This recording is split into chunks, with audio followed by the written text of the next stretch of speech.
আসসালামু আলাইকুম।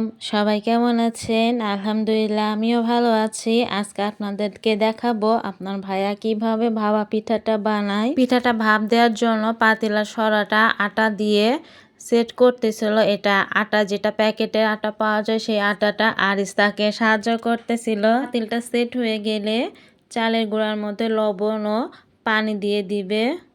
ভালো করে মিশিয়ে নিয়ে চালের গুঁড়াটা চালনা দিয়ে চেলে নিবে। চালতে হবে এমনভাবে যে এরকম ঝরঝরা হয়ে যায়, একটার সাথে একটা লেগে না থাকে।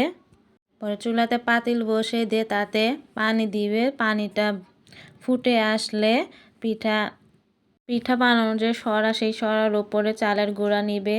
তারপরে গুড় দিয়ে বেশ ভালো মতন করে চারদিকে গুড় ছড়াই দিবে। তারপর আবার উপরে চালের গুঁড়া দিবে। তো এইভাবে পিঠাটা লক করে দিবে।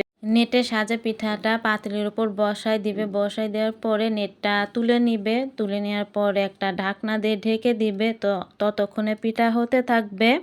আপনারা আমার ভিডিওটা ফেসবুক থেকে দেখলে ফেসবুক পেজটা ফলো করবেন, আর ইউটিউব চ্যানেল থেকে দেখলে ইউটিউব চ্যানেলটা সাবস্ক্রাইব করে দিবেন। মাঝে ঢাকনা একবার খুলে দেখবে যে পিঠাটা হয়েছে কিনা। হয়ে গেলে নামাই নিবে।